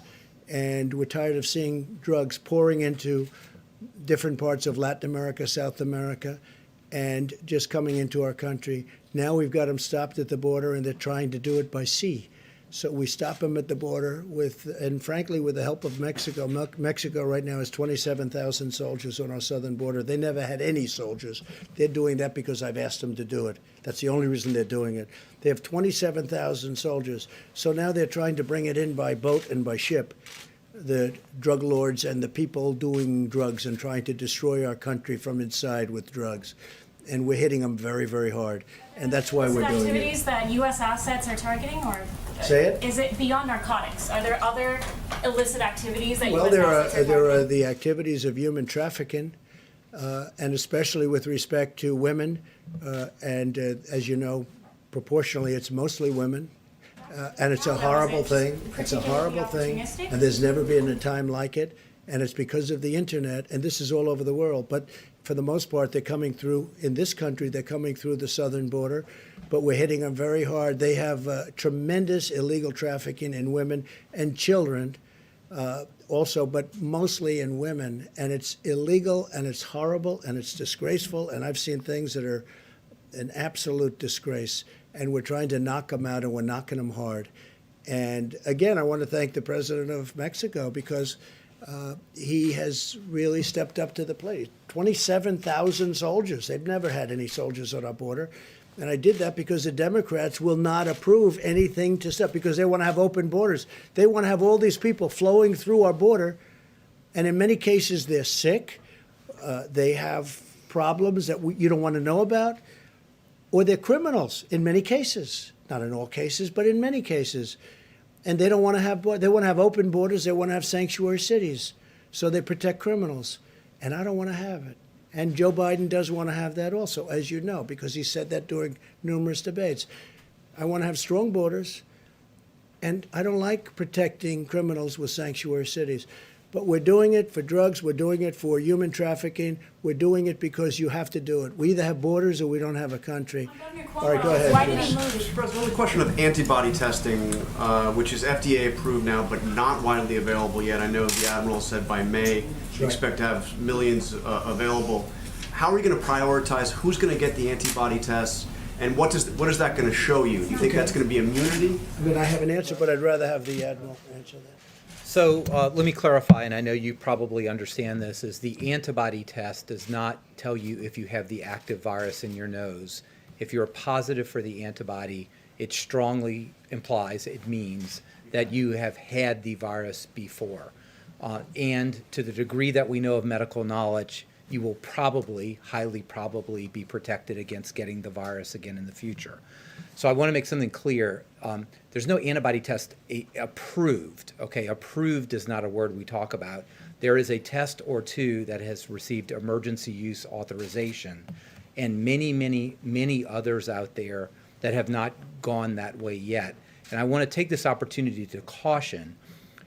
There is a very consolidated effort between the FDA, CDC, NIH to validate some of the tests that are on the market right now, because it is very important that they actually do what they say they do. And we have reason to believe that not all of them are going to perform well. I don't know the primary source, but the Financial Times just reported that the UK had 17.5 million antibody tests that they bought, and none of them work. So we're not going to get in that situation. We're going to be very careful to make sure that when we tell you you're likely immune from the disease, that test really said that. Now, I will also make a statement, and there's a lot of work on here, and I'm very excited about it. As opposed to the tests for a novel virus, the antibody type tests are very sophisticated technology, but they're old technology. This we expect to have many tens of millions of tests the first month that we are really sure that the test makes sense. So this allows for surveillance screening, and Dr. Birx is one of the world experts to understand, is 1%, 5%, 20% of Americans have been infected. But it also allows us to have very widespread tens and tens of millions of people screened with a finger prick on the spot. By when? Just to be, by May you're saying this will happen? Or Science doesn't run on rails, right? So we need to make sure that the FDA, the NIH, which they're actively doing right now, assure that the tests that they're testing really do perform the way they should.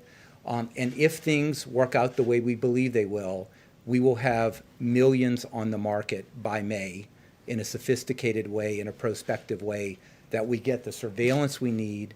We can test people to see if they've been exposed, immune, and go back to work. And a combination of that kind of test with the current kind of test we have now is how America opens back up. And how do you prioritize who gets those tests? I mean, tens of million, we're a country of 300 million. How do you determine who you're going to have that test? Well, we are having active discussions under the leadership of Dr. Birx and the task force, but you can imagine how that is, right? But with tens and tens and tens of millions of tests per month that are available, you could really do very widespread testing. But let me just give you an example. Which nobody else can do, by the way. No other country can do. I'll just give you one example. It would be very important to know if the virus is still circulating here, whether, for example, a healthcare worker or a long-term care nursing home worker is immune from the virus and can't carry it. Very, very important to protect our elderly in that situation, but also, if you haven't been exposed, to make sure that you really take precautions and maybe take care of the people who don't have the virus and you don't have the virus. So it's complex, but it's not complicated on how you go about looking this in different segments of society. And I don't want to take too much more time at the podium, but antibody tests are a different thing. They're coming. We're highly confident that this can be scaled very rapidly and provide us a bit of information we just don't have now. Jeff, go ahead. Mr. President, may I follow up on A what few you more, said? we'll do a few more. May I- And then Mike is taking over, and you're going to see some incredible work that's been done. Go ahead, please. May I please follow up on what you said with regard to Captain Crozier before? You said Yes. you didn't want to punish him for having a bad day. He had a bad day, or a bad week. Does that But mean? I don't, yeah, I'm gonna look into it, and I also think our Navy Secretary, he's a highly respected man. So sometimes that happens with people, and I'll take a look at it. What do you mean by that? Would you consider He had a bad reinstating day him? when he sends a letter out, and he sends copies all over the place, and it's not a classified letter. And it was very disconcerting to the families of the people on the ship. Very disconcerting. So number one, they get worried and scared. It was weak. We don't want weak. But I'm going to take a look because I think he, looks to me like he's an outstanding guy. I looked at his just a little while ago. I looked at his file. And people have bad days, and we'll take a look at it. I guess my question is, what would you consider doing for him? Well, we'll take a look. I want to speak also to the Secretary. I also want to speak to Secretary of Defense, Mark Esper is doing a fantastic job. And we'll, maybe I can help the situation out. I mean, you guys are saying, why is the president getting involved and going? Well, I like to solve problems. It's a problem, I don't want to see men hurt, women hurt. I don't want to see people hurt unnecessarily. Maybe we can solve it easily where, it's not life-changing. But he did a bad thing. Sending a letter out, and many, many copies, as you know. I don't know, I heard 28 copies. I heard a lot. That's a lot of copies.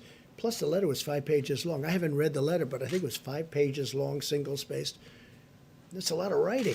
He's the captain of a ship. He's a very important person of a very expensive ship, a nuclear-powered ship. He should be writing letters like that.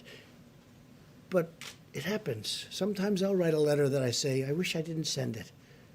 Not too often, but it happens. Mr. President. Go ahead. Yeah, go ahead. Follow up on that, because the acting Navy Secretary, and I know you were asked about this, but I just want to try one more time. He did say in remarks to soldiers on the USS Roosevelt that Crozier was, quote, too naive or too stupid to be in command if he didn't think that writing Well, that I letter don't want was to a comment bad- on what he said. I understand. Different language, Mr. It's President. tough language, but I don't want to. Let's not get into that. It's tough language. Now, there are some people that think, oh, wow, he says it like it is. Look, he made a mistake. He should not have sent that letter. Or he should have gone through his chain of command, which is the typical way of doing it. He's in the military. He's a very important person in the military. He knows it better than anybody in this room what he should have done. And I'm sure he feels he made a mistake. But I'm going to look into it, and I'm going to see maybe we can do something, because I'm not looking to destroy a person's life who's had an otherwise stellar career, as I understand it. I looked at his file just now because I've been seeing what's going on. If we can save person's career. I don't mind going after a person if they did something wrong. And, but this was a mistake. He made a mistake. I'm not justifying what he did. He made a mistake. Shouldn't be sending letters. He's the captain. He's a very important person in the military. You don't send letters and then it leaks into a newspaper of all newspapers. That was a beauty, right? So you just don't do that. So it was a mistake. But I may get involved. I'll call Secretary of Defense and find out a little bit about it. And if I can help two good people, I'm going to help them. Sir, on the tone seems to have changed a little bit since Saturday. Your tone seems to have changed a little bit on the captain since Saturday. With the captain? Yeah, No, it is it hasn't. the news Look. coverage, or did Okay, somebody ready? speak to you on his behalf? I said when you asked me and when the question was asked the last time, I said, shouldn't have sent the letter. I haven't changed. He should not have sent a letter. And it should have, if there's a letter, it should go classified and it should go to his superior. And he shouldn't be jumping over File, superior. sir. Did So somebody it ask hasn't you? changed in that regard. The only thing that has played right up here with me is that I looked at his record. And he's been an outstanding person. If he wasn't, I wouldn't even be talking about this. He's been an outstanding person. He's had a very exemplary military career. I mean, he started off as a helicopter pilot. They called him Chopper. His name was Chopper. He was a great helicopter pilot. It's a tremendous skill. I know a lot about helicopters. And then he went to F-16s or F-18s, and he was a tremendous pilot. And then he's very smart. He studied nuclear energy, and he was fantastic, and very few people have the aptitude, they have the mentality to do that. Nuclear energy is very complex, it's very hard. Very few people can do it. And he did it well. And then he became the captain of a nuclear ship, right? He became replacement cost, if you look at replacement cost, $18 billion a replacement cost, right? So he's got, on a replacement cost basis, an $18 billion ship. The President Gerald Ford, very expensive. That's, the nearest thing I can think of, but they're spending money on that one like nobody's ever seen. So he made a mistake. He made a mistake. And maybe we're going to make that mistake, not destroy his life. Okay, a couple of more. President, you mentioned medical professionals. You compared them to soldiers going onto the battlefield. Yeah. Many doctors and medical workers today, some have seen pay cuts. They're going into a certain environment where they're concerned about their own health, their family's livelihood, if something were to happen to them. Very much in my mind. As part of this phase 4, are you going to prioritize? It doesn't have to be phase 4. I think it could be a separate phase when it's all over. Right now, I don't think they want to think about it. These people don't want to think about it. These people are incredible. They're not thinking about how much am I getting paid. These people are incredible. I've seen it. I see the spirit. I hear about it all the time. From Mike, from the Admiral, I hear about it all the time. These people are incredible. When it's all over, I do want to seriously think, maybe in the form of bonuses. These people are, what they've done is incredible. I just admire the attitude, and I've said it. They walk into those hospitals and they are seriously, one of the things that came up with the Comfort, the ship, is that when we fulfilled the request of Governor Cuomo and Governor Murphy, and they're going to be splitting up, but, a lot of things happen to ships when you do that. It's a lot of, they didn't want to do this. In fact, they specifically didn't want to do this. Have patients that were affected with this horrible disease or whatever, the plague, because frankly it's a plague. That's exactly what it is. You'd read about it in the old days, the plague, and that's exactly what it is. But we're doing it. But when I see the bravery of these people walking through doors without their stuff, I mean, they're just getting, they're not standing outside, hey, let's get ready, they're running through doors, putting on the stuff that's not even on. I think it's incredible. I'm telling you, the nearest thing I can think of is soldiers in battle and soldiers going right into battle, because that's what they're doing. It's really, in many ways, it's the same thing. All right, how about one more? Sir, one question, Mr. President. You may have seen this, the Masters tournament has been rescheduled to November. 2 questions. A, is that an outgrowth of your conversation that you had with sports commissioners on I hope Saturday? it's rescheduled. I hope football's able to start. I hope baseball can get to play a little bit. I hope basketball can maybe do their playoffs. I mean, hey, I have no interests or anything other than I want what's good for the country. What about the U.S. A lot of Open, which people you've are attended tired. many times? Yeah, a lot of people are tired of looking at games that are 5 years old. I looked the other day, I saw somebody, I said, wow, he looks great. I forgot. I said, oh, that was 9 years ago. I said, he's really in great shape. Well, not in great shape now, but he was in great shape then. It was 9 years ago. You know, you get tired of looking at 9-year-old baseball games and playoff games that took place 12 years ago. I don't have much time to do that, frankly, but that's what people are doing. And they want to see sports. Sports are a great thing for this country.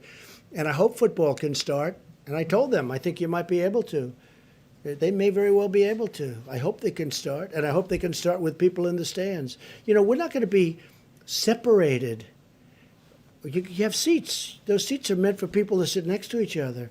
And when this virus is gone, people are going to be sitting next to each other. And just for the restaurant industry, so they understand, when the virus is gone, people are going to be sitting next to each other. One man said, I have a 200-seat restaurant. It's been great.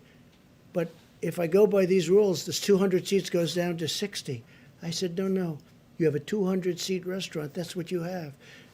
But we have to wait till the virus goes away. It wouldn't even do well at 60. Frankly, there's a warmth to it also. There's a warmth. But not when we have the virus in the air. Well, ladies and gentlemen, thank you very much. So I'm going to let our Vice President take over. He's got some really interesting numbers, statistics. And I want to thank the Admiral. I want to thank Tony and Deborah and everybody else. I want to thank everybody that's working. And I really do. I see a lot of tremendous things happen. The therapeutics, the call I had today was one of the most exciting calls I've had in a long time. And again, I want to wish my best to the UK and the family of Boris Johnson. And we just hope he's going to be okay because he's a fine guy. Thank you very much, everybody. Thank you. Thank you. Thank you, Mr. President. A few updates on the activity of the White House Coronavirus Task Force. Then I'm going to ask Dr. Birx to speak about what we're seeing in the numbers. We know we are at the beginning of what's going to be a very tough week in America. But as Dr. Birx will reflect, because the American people have been embracing social distancing, putting into practice the advice of state and local leaders and the President's coronavirus guidelines for our country. As Dr. Birx will describe, we are not only seeing remarkable progress in Washington State and in California, where the numbers remain low and steady. That's a great tribute to the people of both of those states and to all of their dedicated healthcare workers. But we're also beginning to see a leveling just at the very beginning. And she'll reflect on those in just a few moments. A couple of quick updates. At the present moment, the President has approved 50 major disaster declarations, and we'll likely be issuing a disaster declaration for the state of Minnesota before the end of the day. We've distributed more than $4.1 billion to states, and right after our incredible healthcare workers, we couldn't be more proud of more than 21,000 National Guard that have been activated and are working in states all across the country. During my conference call today, I learned that Governor Brian Kemp is actually using the Georgia National Guard to sanitize and clean up nursing homes. But National Guard are being deployed in a variety of ways all across the country, and to them and to the families of all these citizen soldiers, you have our admiration and our respect. As the President mentioned, our focus remains on the New York metro area, New Jersey, Louisiana, and then Michigan and Illinois. We're watching every area of the country, but those are the priorities today. And in that spirit, I spoke today, as the President did, with Governor Cuomo of New York. The President made the decision to open up the USNS Comfort to COVID patients. And he also informed the governor of New Jersey that we would be taking New Jersey COVID patients. So now there will be two facilities, one at the Javits Center that's all COVID, and the USNS Comfort that will be managing COVID patients. At the present moment, by this evening, there will be 2,179 medical, military personnel in New York City. And over the next 2 days, that number will rise to 3,000. 3,000. Speaking with the governor, speaking with Mayor de Blasio, the president and I were informed that while we have surged ventilators, we have surged personal protective equipment, that sending in some relief for healthcare workers was vitally important. And so again, I want to emphasize that those are medical personnel, doctors and nurses and medical assistants who are on the scene now and will continue to arrive to a total number of 3,000.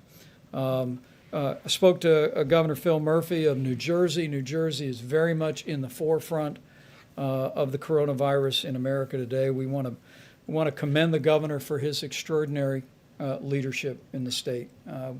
During our briefing today, we learned about the progress that they were making and also about the governor's decision to temporarily reactivate retired healthcare personnel in the state. And just as a reminder of all that we're dealing with, this weekend, Governor Murphy told me that New Jersey surpassed the number of lives that were lost on September 11th to the state of New Jersey. And it breaks our heart to think of that. And our hearts go out to all of the families of the more than 10,000 Americans who have succumbed to the coronavirus. We also, as the president said, we express our gratitude to governors in Oregon and Washington State yesterday for donating ventilators to help the states at the epicenter of the coronavirus. Governor Gavin Newsom of California donated 500 ventilators. And I just learned that those will be going 200 to the state of Maryland, 50 to the District of Columbia, 100 to the state of Delaware, 100 to Nevada, and we'll also be deploying the remaining 50 to the Northern Marianas Islands and to Guam. And we want to thank Governor Gavin Newsom. The state of California has provided extraordinary and compassionate leadership for their citizens. They're making progress. As the governor said the other day, they're not out of the woods yet, but the numbers speak for themselves, and the generosity of the people of California and the governor is gratefully received.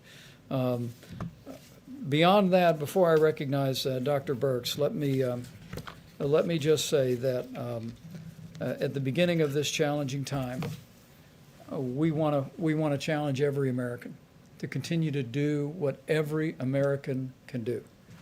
And clearly, what we see in Washington and California, and what we are just beginning to see elsewhere, is put into practice the social distancing recommendations of the coronavirus guidelines for America. Listen to your state and local authorities. We really do believe that while this will be a week of heartache, it also is a week of hope. And as we see some of the cases beginning to level just for a day or two, it is our hope that what we have seen begin in the greater New York area and even in Louisiana and elsewhere will become a trend. But it only becomes a trend if every one of us continues to take ownership and continues to do our part for this 30 days to slow the spread. With that, I'll recognize Dr. Birx for the latest data, and then we'll take questions. Thank you, Mr. Vice President. I think you heard very clearly our concern in the New York, New Jersey metro areas. This also includes Connecticut and Long Island. As we talked about, we did see a significant increase in Sussex County over the weekend. The weekend numbers are always difficult. I want to be clear on that because sometimes case reporting is not as accurate over the weekend. So we'll be watching very closely today's numbers and Tuesday's numbers. We're also very, of course, focused on the New Orleans metro area, and that includes the 3 parishes of Jefferson, St. John's the Baptist, and New Orleans proper, and of course the Detroit area, which is Oakland and Wayne. As we mentioned before, we're continuing to track very closely out of concerns of it potentially reaching logarithmic phase in the Chicago metro area, the Boston metro area, the DC and Baltimore metro area, Indianapolis, the Denver area, and 2 regions of Pennsylvania, Philadelphia, and the Pittsburgh area, as well as Dallas and Houston in the Texas area. I had a very encouraging call because we also don't want to miss anything. Remember, I showed you a lot of states were very much under 25 and 50 cases per 100,000.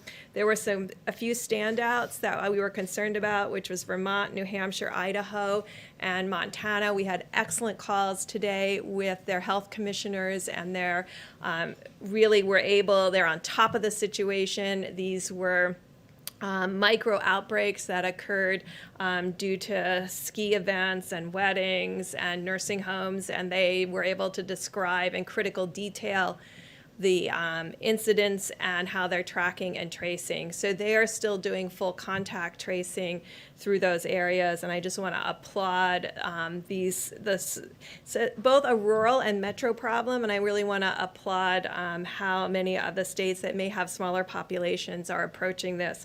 That gives us encouragement of how we can talk about beginning surveillance activities at the same time we're following these very clear outbreaks and ensuring that there's full supplies based on the very granular data that we're utilizing. And I just want to thank the mayors and governors who get us that granular data and allows us to make these deep interpretations across all of the United States. We know each governor is concerned about their areas, but these metro areas cover different areas. So the Philadelphia area also includes southern New Jersey and Delaware, and so we have to really look at things very much as both the metro and the communities that surround those metros. And so all of those people, we ask you again throughout the United States to follow these very clear guidance. I want to just recognize both HHS, and you heard about the work that Admiral Giroir is doing, the work that Dr. Hahn and Administrator Seema Verma are doing, and also Administrator Engels in the work of HRSA to really ensure that our federally funded clinics are actively engaged in all of these aspects. But I also want to recognize the military, the medical corps, the nursing corps, and the medical subspecialty corps. These were my brothers and sisters for 29 years. It is highly unusual for the active force to be called into a domestic situation. I think that shows you how seriously we're taking this at the federal government level. In my 29 years in the military, I was never deployed domestically. So this is showing you how serious of an event we take this.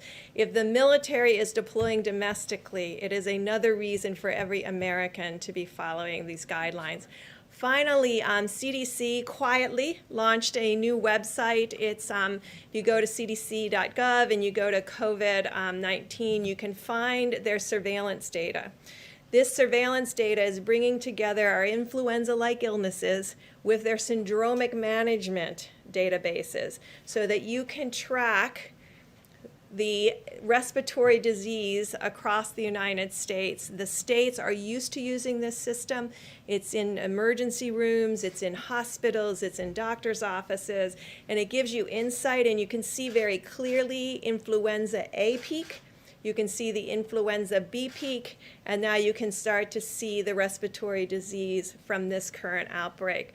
These are the systems that exist within the United States that will be strengthened in order for us to do comprehensive surveillance. So I just want to assure the American people, while we're working on these outbreaks, we're also working on bringing new systems together that have a comprehensive look across the country, building on the strong work of CDC as a public health institution, so that we can work county by county, community by community, state by state, to really understand where this virus is and where it will be, but also as an early alert for us in the future. So I just want to assure the American people that as we're working on the crisis of today, we're looking to the future to ensure we have the systems in place to bring those early alert systems together while we work on the antibody testing and while we work on continuing spreading and increasing the diagnostic capabilities that you see presented here.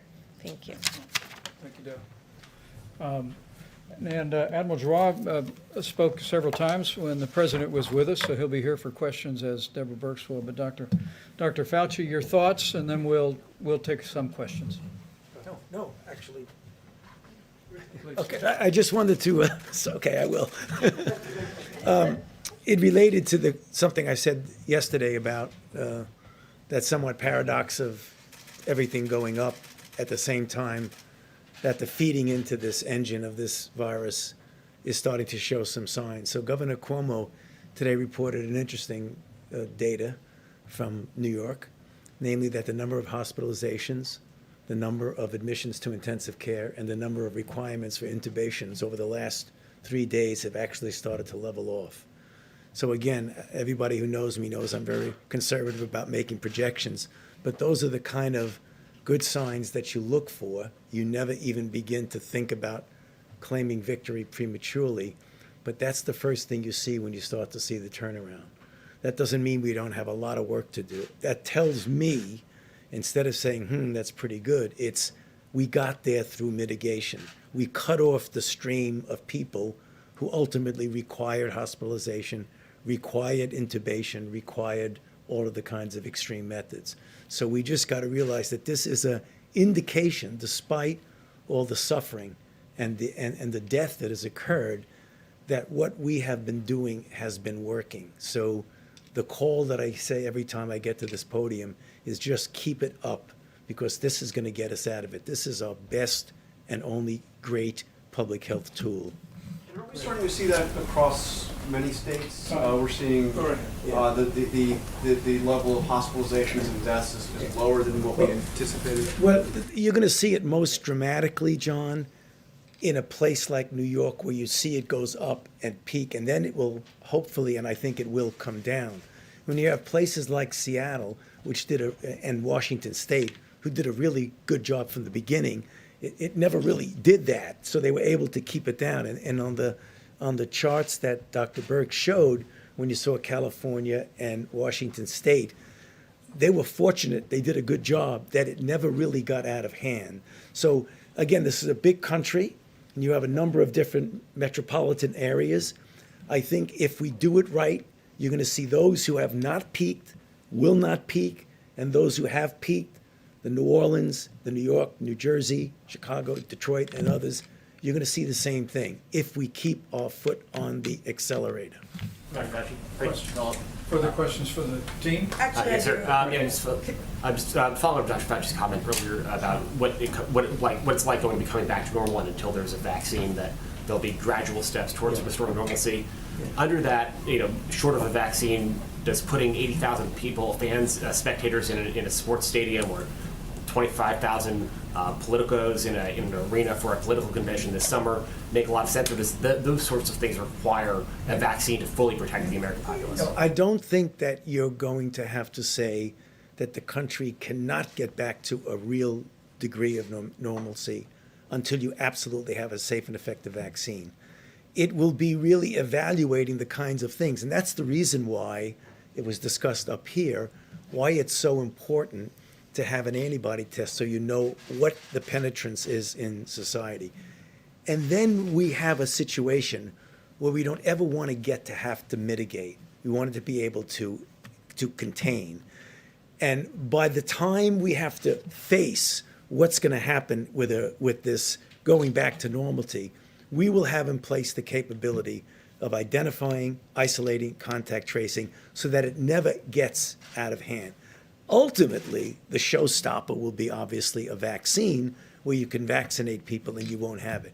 There's going to be another issue that's going to be important, and it has to do with somewhat of a comparison, for example, with influenza. We go through multiple cycles of influenza. There's always a degree of background immunity in the population. I mean, that will ultimately happen if we get a situation where we get back to normal. Now, I hope we don't have so many people infected that we actually have that herd immunity, but I think it would have to be different than it is right now. So again, remember when you say normalcy, I mean, we could get back normally, economically and otherwise, without necessarily saying we're going to forget about the virus. We have to pay attention to this because we've had a very bad experience with this virus. Dr. Fauci, can I follow up on that, Technical- please? Go I ahead. just have a follow-up. Thank you, and this is for the Vice President, for Dr. Birx and Dr. Fauci, but can you give us a sense of, and I know you don't want to make any projections, but where we are with the numbers? Because we saw that horrible number today, more than 10,000 deaths now in the U.S. Are we on track for those best case scenario numbers that you had laid out, the 100,000? Or are we potentially coming in lower than that at this point, given some of what you're seeing? You know, it just gives me an opportunity to thank and respect the modelers who have really worked on this, because there's a large number of them have worked very hard and done a lot of predictions. And what we did is we did predictions of predictions. We like to integrate data, and so that's where you come up with these numbers. I think Dr. Fauci and I both strongly believe that if we work as hard as we can over the next several weeks, that we will see potential to go under the numbers that were predicted by the models. And I think that is really two things. It is the extraordinary compliance of the American people and the diligence that they have mitigated with. Because remember, we are doing this strictly by behavior change. It's very hard to change trajectory of viruses on just behavior change. We have had difficulty in our past doing that. So that's what we're doing, and that's what the American people are doing. But the other side of that is the incredible insights that Washington State and others are providing on how to better care for the patients in the hospital.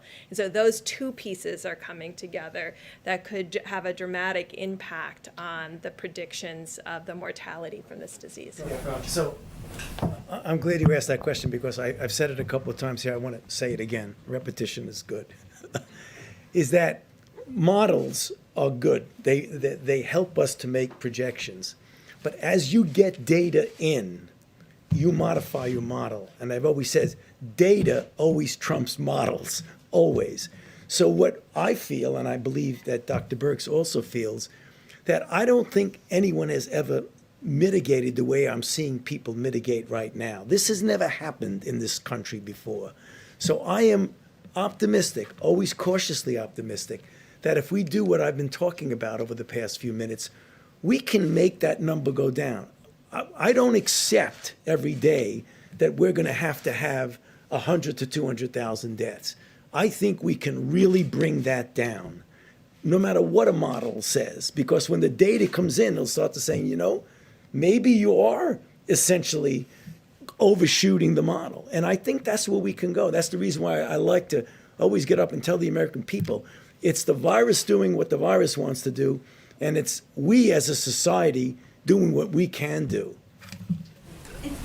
And let me just amplify that from a layperson's perspective. And the American people are doing it. I mean, the initial data, what we've seen in California and Washington, support the fact that the American people are doing these things, which is nothing short of loving your neighbor. I mean, the truth is, the threat of serious illness for most Americans is relatively low. But the threat of serious illness for seniors with underlying health conditions or anyone with an immunodeficiency is very high. And when we see Americans putting these principles into practice the way you all have been, it really means you're considering others more important than yourself. And I have to tell you, for the president, for me, for all of us, it's deeply inspiring. We just need to continue to do it for all of these 30 days, and we'll bring that number down. How about a couple more, please? So, Mr. Vice President, when will you know, when do you think that you will know whether or not you will have to extend those 30-day guidelines, or if 30 days will be enough? Well, the experts told us that somewhere around the middle of this month would be the peak. And as we begin to see a couple of days, that might be the beginning of leveling, we're gonna watch that carefully, and we're gonna bring that information to the president. But for now, the decision is, and the request of every American is to continue to put into practice all of the President's coronavirus guidelines, 30 days to slow the spread. And for all of you in areas that have been impacted broadly by the coronavirus, listen to what your state and local authorities are asking you to do. It will protect your health, your family's health, and it will save lives. Let's do a couple more, and for our panel, if you'd like. Jeff. This is more of a personal question, but Dr. Burks, can you tell us if your granddaughter's okay? And Yeah, I'd like to know too. Well, thank you. Due to the great care of my 91-year-old nurse mother and my daughter, she's down to like 100 to 99 now, but it was 3 days of 104 and 105, which is, babies can do that, but it's very scary, especially when I couldn't assure myself that she was fine. So it was just some sleepless nights for me and them as they kept her fever down. So thank you for asking. You have this was a virus? Oh, or? no, I'm sure it's roseola or something. They have not been out of the house. They're not allowed out of the house.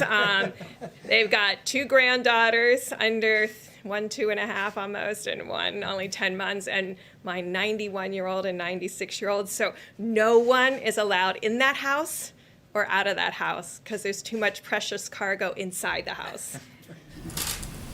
How about one more question? We'll let Thank you you, all. Mr. Vice President. For whoever wants to answer this, it's a technical question. So FEMA says that it is in the process of distributing 90% of each state's allocated supplies for the National Strategic Stockpile. And that allocation is determined based on population by the last census in each state. And the other 10%, it says, is going to frontline healthcare workers serving in the federal response efforts. So where are those healthcare workers in the federal response? And do you envision a scenario in which you could start giving states more supplies from the National Strategic Stockpile?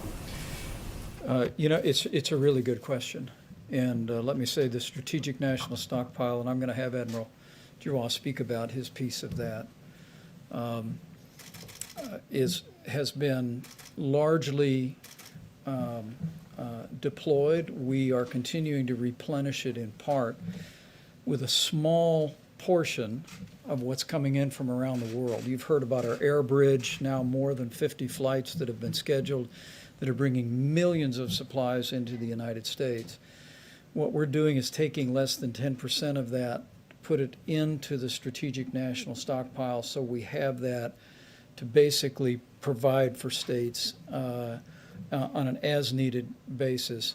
But the other 90%, that system that I just described earlier when the President was here, is working with the 6 major medical distributors in the country to deploy those resources to New York, New Jersey, Connecticut, Louisiana, Michigan, Illinois, the exact priority that you just heard Dr. Burks describe and that the data informs. And those decisions are being made every single day.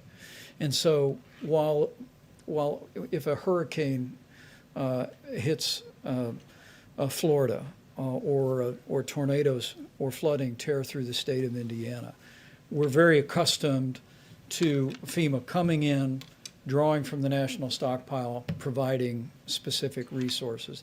In this case, with a nationwide effort, what President Trump directed us to do was literally marshal the resources of the full economy to be able to make sure that we can meet the needs for personal protective equipment, ventilators, and all manner of supplies.